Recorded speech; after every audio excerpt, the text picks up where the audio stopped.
दोस्तों, भारत में जमीनी विवाद अब केवल झगड़े का कारण ही नहीं बल्कि धीरे धीरे जानलेवा बनता जा रहा है। वैसे जमीनी विवाद की फेहरिस्त तो बहुत लंबी है, मगर उनमें सबसे ज्यादा खतरनाक विवाद है अवैध कब्जा। इसमें विरोधी जोर जबरदस्ती से आपकी जमीन पर कब्जा करके आपको अपनी ही जमीन से बेदखल कर देना चाहता है। तो दोस्तों, आज हम बात करने वाले हैं एक ऐसे कानून की जो जबरन कब्जा को तत्काल रोकने की ताकत रखता है। साथ ही बात करेंगे कि इसके अंतर्गत एक मजबूत प्रार्थना पत्र कैसे लिखा जाता है, इस प्रार्थना पत्र को किसके पास देना होता है और इसमें आगे की कार्रवाई कैसे होती है। तो कुल मिलाकर आज की वीडियो बहुत ही महत्वपूर्ण होने वाली है, तो आप बने रहेगा मेरे साथ वीडियो के अंत तक। मैं हूं आपके साथ के मिश्रा, और अगर आप इस चैनल पे पहली बार विजिट कर रहे हो तो वीडियो को लाइक करके चैनल को सब्सक्राइब करना ना भूलें, क्योंकि हम इस चैनल पर लीगल अवेयरनेस से रिलेटेड वीडियो लाते रहते हैं, जिससे आप बन सके कानून के जानकार और संरक्षण हो सके आपके अधिकारों का। तो चलिए वीडियो को शुरू करते हैं। दोस्तों, जैसे ही आपका विपक्षी आपके जमीन, दुकान, मकान पर अवैध कब्जा करता है या करने का प्रयास करता है, उसे तत्काल रोकने के लिए धारा 164 भारतीय नागरिक सुरक्षा संहिता 2023 के अंतर्गत एक मजबूत प्रार्थना पत्र लिखकर एफिडेविट के साथ उप मजिस्ट्रेट यानी एसडीएम महोदय के कोर्ट में प्रस्तुत करना होता है। तो चलिए फटाफट जान लेते हैं कि एक मजबूत एप्लीकेशन आपको कैसे लिखना होता है। दोस्तों, इसमें हम एक काल्पनिक तथ्य, परिस्थिति और घटना को लेकर पूरा ड्राफ्ट आपको बताएंगे।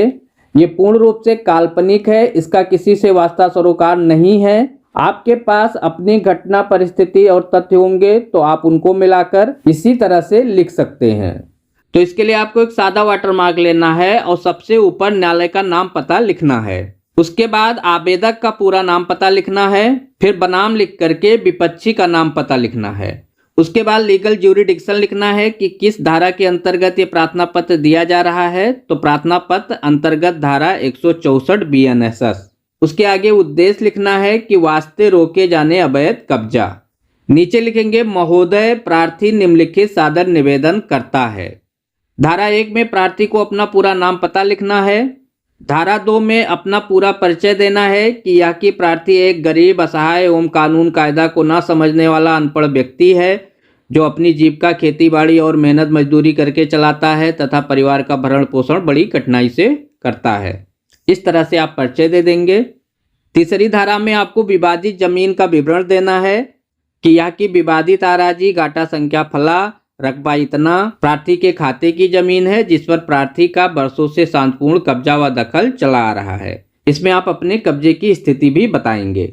इसके बाद अगली धारा में विपक्षियों के कृत्यों का वर्णन करेंगे कि विपक्षी गण 1 से लेकर 3 तक एक जालसाज, दबंग एवं आपराधिक प्रवृत्ति के व्यक्ति हैं। विपक्षी संख्या 1 ने विपक्षी संख्या 2 व 3 के सहयोग से प्रार्थी को अंधकार और धोखे में रखकर उक्त विवादित आराजी का छल कपट पूर्वक कूट रचित दस्तावेज, बैनामा, वसीयत, वरासत, दिनांक फला को तहरीर करवाकर नामांतरण द्वारा प्रार्थी के खाते में दर्ज कागजात हो गया, जिसके निरस्तीकरण हेतु मुकदमा न्यायालय में विचाराधीन है। परंतु विपक्षी गण कूट रचित तरीके से प्रार्थी की खतौनी में साखातेदार या अंकित हो जाने के कारण उक्त आराजी से कई बार बलपूर्वक बेदखल करने का प्रयास कर चुके हैं और रोकने पर आमादा फौजदारी हो जाते हैं, जिससे शांति भंग होने की पूर्ण संभावना है। आगे आप ये लिखेंगे कि अभी तक आप इसके लिए किसके किसके पास जा चुके हैं, या कि आवेदक द्वारा इस संबंध में स्थानीय पुलिस थाना को कई बार शिकायत की गई, परंतु आज तक पुलिस द्वारा कोई प्रभावी कार्रवाई नहीं की गई, जिसके कारण स्थिति गंभीर होने की संभावना और अधिक बढ़ गई है। इसके बाद अशांति की गंभीरता को बताएंगे, या कि वर्तमान में दोनों पक्षों के मध्य तत्काल विवाद की स्थिति बनी हुई है, संघर्ष और शांति भंग की स्पष्ट आशंका और अप्रिय वारदात की संभावना व्याप्त है। ऐसी दशा में उक्त विवादित आराजी के संबंध में रोकथाम हेतु धारा 164 BNSS की कार्रवाई न्यायालय द्वारा किया जाना न्याय संगत है। अब लास्ट में प्रेयर लिखेंगे। अतः श्रीमान जी से सादर निवेदन है कि न्याय और लोक शांति के हित में भारतीय नागरिक सुरक्षा संहिता 2023 की धारा 164 के अंतर्गत विधिक कार्रवाई करते हुए प्रार्थी के कब्जा शुदा भूमि पर विपक्षी गणों को कब्जा करने से तत्काल प्रभाव से रोकने तथा उभय पक्षों को न्यायालय में उपस्थित होकर अपने अपने पक्ष प्रस्तुत करने का आदेश पारित किए जाने की कृपा की जाए। इसके बाद नीचे स्थान और दिनांक लिख देंगे। इधर प्रार्थी को नाम, पता और अपना सिग्नेचर करना है। अब चलिए ये देख लेते हैं कि आपको अपने प्रार्थना पत्र के समर्थन में एफिडेविट कैसे लिखना होता है। इसके लिए यहाँ पर हम एक काल्पनिक घटना, तथ्य और परिस्थिति लेकर के आपको एफिडेविट लिखना बता रहे हैं। आप अपनी घटना, परिस्थिति और तथ्य के हिसाब से देखकर इसी तरह लिख लीजिएगा। यहाँ ऊपर लिखेंगे प्रार्थना पत्र अंतर्गत धारा 164 बीएनएसएस के समर्थन में शपथ पत्र। मैं शपथी यहाँ पर अपना नाम, पता, आयु, पेशा भर कर लिखेंगे कि शपथ निम्न बयान करता है। धारा 1, यह की शपथी उपरोक्त बाद आवेदन की संख्या, फला फला तथा मुकदमे एवं तथ्य परिस्थितियों से भलीभांति परिचित है। धारा 2 में लिखेंगे कि यह की शपथी द्वारा प्रस्तुत प्रार्थना पत्र अंतर्गत धारा 164 भारतीय नागरिक सुरक्षा संहिता 2023 में वर्णित समस्त कथन सत्य एवं सही हैं। तीसरी धारा में विवादित जमीन का विवरण दे देंगे। चौथी धारा में विपक्षी के कृत्यों का वर्णन अर्थात तथ्यों का वर्णन करेंगे। पांचवें में अगर विपक्षी गण द्वारा किसी पर्टिकुलर डेट पे कोई वारदात की गई है तो उसका वर्णन कर देंगे। छठवें में आपने बचाव में क्या क्या एक्टिविटी की है उसका वर्णन कर देंगे। सातवें में आप सबसे महत्वपूर्ण बात ये लिखेंगे कि दोनों पक्षों के मध्य तनाव व्याप्त है और शांति भंग होने की आशंका बरकरार है। आठवें में ये लिख देंगे कि शपथी द्वारा किसी तथ्य को छिपाया नहीं गया है। नीचे यहाँ वेरिफिकेशन लिखकर शपथी को अपना 2 सिग्नेचर यहाँ पर बनाना है। इस शपथ पत्र पर 10 या 20 रुपए का टिकट जो भी आपके तहसील में लग रहा होगा लगा करके ओथ कमिश्नर से उसी करवा लेना है और प्रार्थना पत्र के साथ इसे भी कोर्ट में देना है। अब ये प्रार्थना पत्र उप मजिस्ट्रेट यानी एसडीएम साहब के कोर्ट में प्रस्तुत करने के बाद आगे की कार्रवाई शुरू होगी, जिसमें सबसे पहले थाने से रिपोर्ट मांगी जाएगी। अगर आप इसी समय एसडीएम साहब से निवेदन करेंगे कि महोदय कब्जा हमारे पास है और विपक्षी उस पर जबरन कब्जा करने पर आमादा हैं, जिससे हमारी अपूर्णीय क्षति होगी जिसकी भरपाई भविष्य में नहीं हो सकेगी, लिहाजा तत्काल थाने को आदेशित कर दिया जाए कि अगली पेशी तक यथास्थिति बनवाए रखें। तो एसडीएम साहब तत्काल आदेशित कर देंगे। तो इस तरह से आपको तत्काल रोक का आदेश मिल जाएगा। थाने से रिपोर्ट आने के बाद प्रभावित पक्षकारों को नोटिस भेजी जाएगी। तारीख पेशी पर दोनों पक्ष अपने अधिवक्ता के साथ या स्वयं हाजिर होंगे और अपने कब्जे के समर्थन में कथन और सबूत पेश करेंगे। इसमें टाइटल या हक पर कोई विचार नहीं किया जाता, बस केवल इसमें पोजेशन पर यानी कब्जे पर विचार किया जाता है। यानी कि इन पक्षकारों को केवल अपना कब्जा साबित करना होगा, ना कि हक या टाइटल।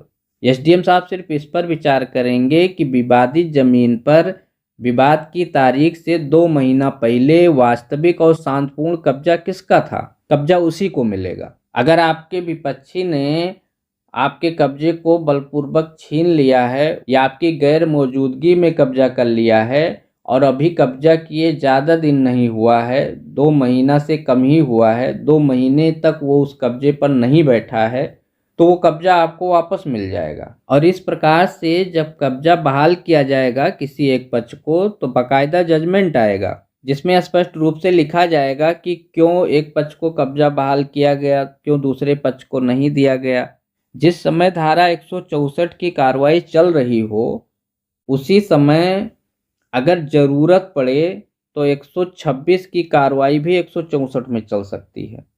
126 में जो मजिस्ट्रेट को आपातकालीन शक्तियां प्राप्त हैं, इमरजेंसी पावर, उसका प्रयोग 164 में मजिस्ट्रेट कर सकता है। शांति भंग होने की आशंका होने पर सिक्योरिटी बांड लेने का आदेश दे सकते हैं, पुलिस बल का प्रयोग कर सकते हैं। अगर मजिस्ट्रेट साहब को लगता है कि आदेश पारित करने के बाद भी विवाद समाप्त नहीं हो पा रहा है, पक्षकार आदेश नहीं मान रहे हैं, संपत्ति को नुकसान खुर्द-बुर्द कर रहे हैं, शांति भंग की भी आशंका है, कब्जे की स्थिति स्थिर नहीं है और संपत्ति को सुरक्षित रखना जरूरी है, तो मजिस्ट्रेट साहब रिसीवर नियुक्त कर सकते हैं। इसका प्रावधान बीएनएसएस की धारा 165 में दिया गया है और एक बार अगर रिसीवर नियुक्त हो गया तो दोनों पक्ष संपत्ति को छू भी नहीं सकते।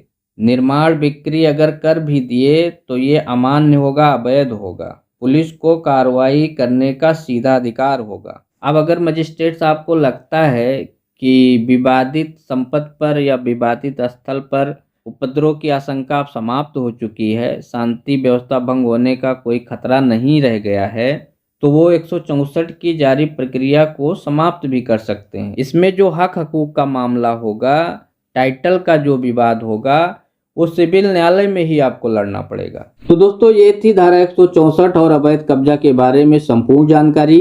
अगर जानकारी अच्छी लगी हो तो वीडियो को लाइक करके चैनल को सब्सक्राइब जरूर से कर लें। फिर मिलते हैं ऐसे ही लीगल अवेयरनेस के एक और नई वीडियो के साथ। तब तक के लिए good bye. Thanks for watching.